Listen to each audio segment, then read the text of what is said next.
Yan po mga starting units para sa dalawa. At bago na naman ang starting lineup dito ni Coach Yeng Guillen. They're very uptight.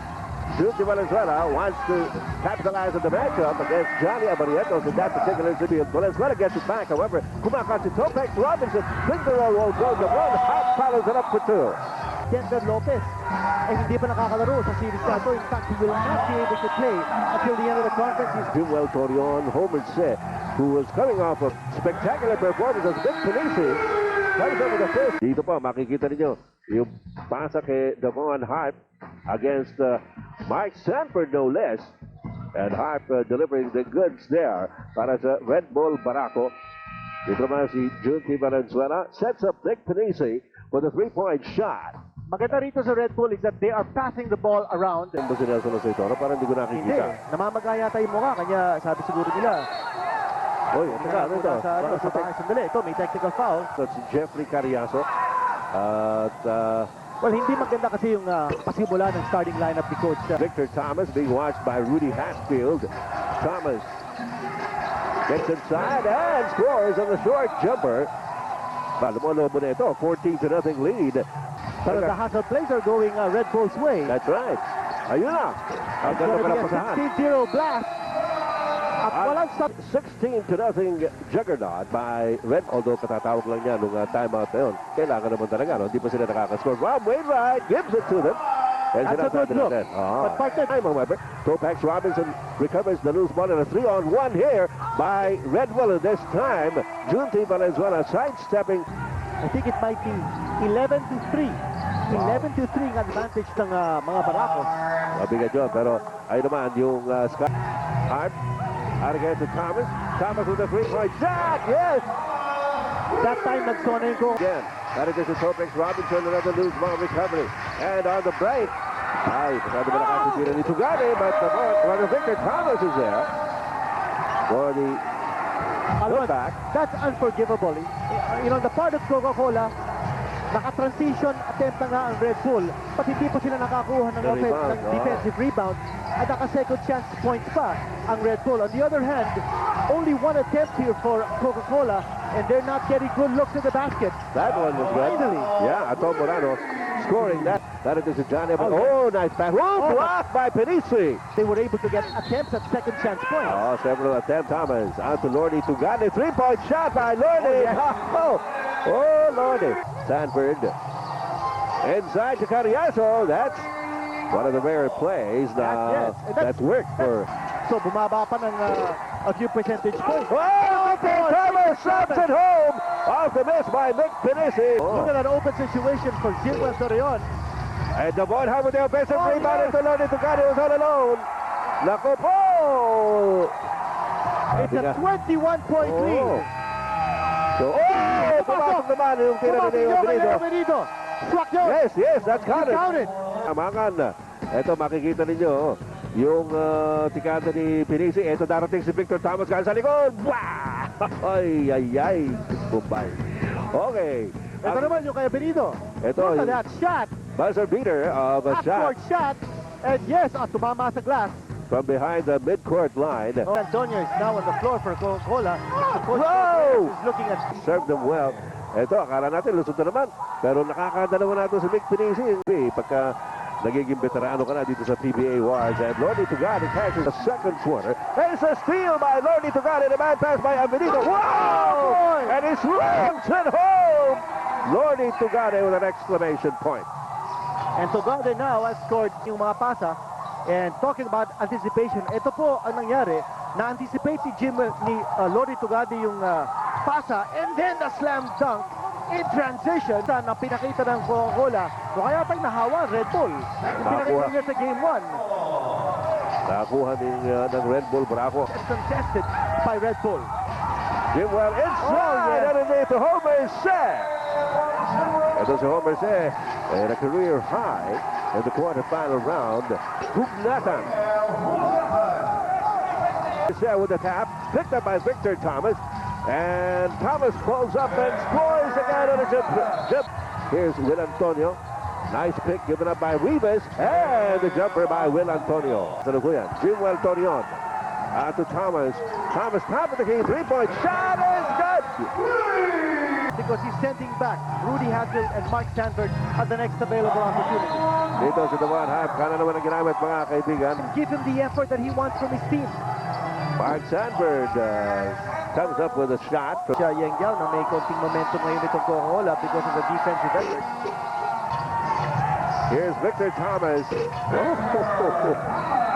Parang napakadali. Let's see, Gary David. Maybe they can get something out of this guy. The rookie, Gary David, scores on a jump shot. Mark Stanford in the scoring department, 16-4.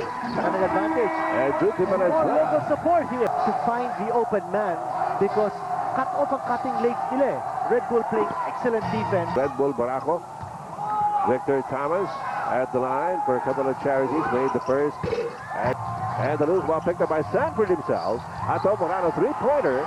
Yes! About time! Gary David, difficult shot. And here's the breakaway. Topex Robinson, his first 2 points of the game. Sabi mo nga, no? Ni Coach Otres, good, yung foul. Ito yung nakita natin.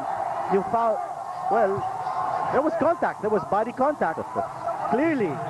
But there was no call. At ito naman na nangyari on the other end of the floor. Ayun, ang malinaw. Ayun, yan malinaw. Biggest lead of the game, 27 points for Red Bull. Ayun, si Mark Sanford na libre ng bahagya, only 6-5. That's right. Gets it over to Hatfield, over Victor Thomas. Ayaw. And Jim Torion sees Victor Thomas up ahead. Whoa!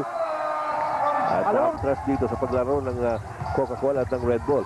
Coca-Cola, if you look at them, para bang wala sa focus eh. Di ba? This is the most important quarter for Coca-Cola. No? They've got to make a run right here. Because if they wait for the fourth quarter, it will be too late. Kailangan may babaan ng Coca-Cola. The offensive board to the Devon Hype. Vic Pinisi babies that shot. This time it rolls in. Red Bull Baraco, yan. Si Vic Pinisi, si Homer Se, si Jim Torion. Lahat sila ngayon. Out the action. Well, nakita natin, full court press here by Coca-Cola. Ito, yung intensity level ng Coca-Cola looks like it's jacked up here a notch on defense. Sana naman, ano, for the sake of Coca-Cola, maging hudyat na yan na medyo nagising na nga. Point lead para sa Red Bull Baraco. Homer Se getting the miss of Devon Hype and putting back in. You cannot afford to give Red Bull second chance attempts.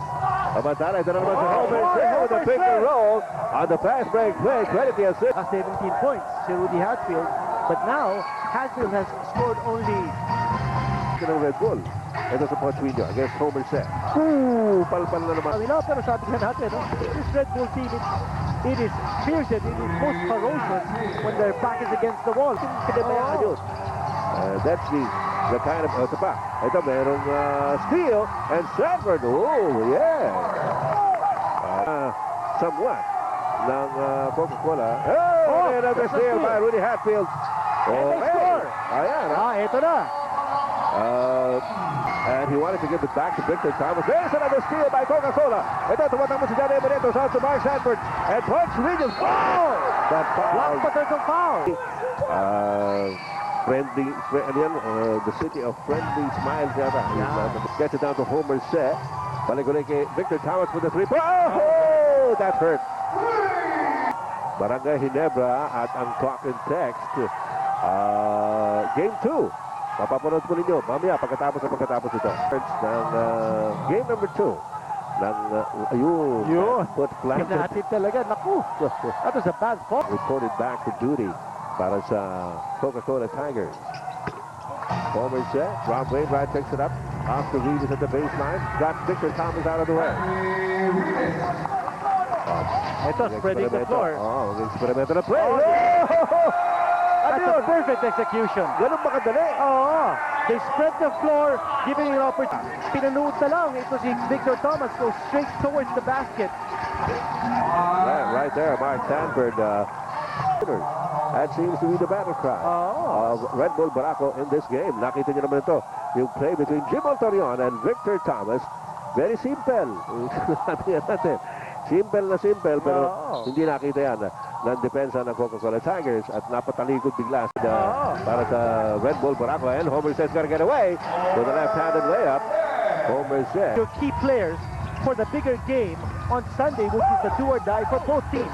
Para naman hindi punong-puno ng frustration. And over by Red Bull Barako. Mark Sanford against Vic Denisi. Nice layup there for Mark Sanford. On to an 18-point lead. This could be the closest that Coca-Cola if they score can here. come. They hit a three-pointer here. Well done. Whoa! A Ayan, three-pointer. 14 na lang. A 14-point lead, 7 minutes to go. Wilbel Torion, tuloy-tuloy, wanted to get it back in a hurry. Denisi, three-pointer. Wala. Reverse by Lordy Tugade. Oh, yan ang starting lineup niya. Hindi. Actually, Lordy, which happened June 6th this year. Lordy Tugade away. Another dunk shot coming from Tugade. Coach Shotres, only 2 locals have scored. Abuda with 2 points and Avenito with... Bigat ng mga pangyayari dito para sa Coca-Cola. Will Antonio. Yes. And of course, the shock troopers, they also want to be able to show. Yun, may agaw from Leo Avenito. Well, they'd like to... Ano kaya? Will Coach Shotres bring back Mark Sanford? Will he bring back Abarientos? Tayo labat eh. Nabitawan ni Jimbal Torion. And here come the Tigers. Reynal Hugnatan leaving it to Gary David. And he scores. That's what they'd like to be able to do. Nako, eto. May pumasok ka ni Abuda as we go to the last 2 minutes. Brought to you by Hope, the Luxuries Coca-Cola. And one more for Lordy. They could have won it outright. Kung sila po nagugili ko sa laro ito. And here's another foul by Coca-Cola at si Coach Shotres talagang tuwan-tuwa siya, no?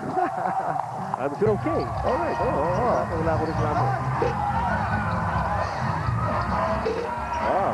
Ayaw Avenida. Exeter 4. Well, medyo lumobo na lang kumakailan lang yung mga numero dito, no?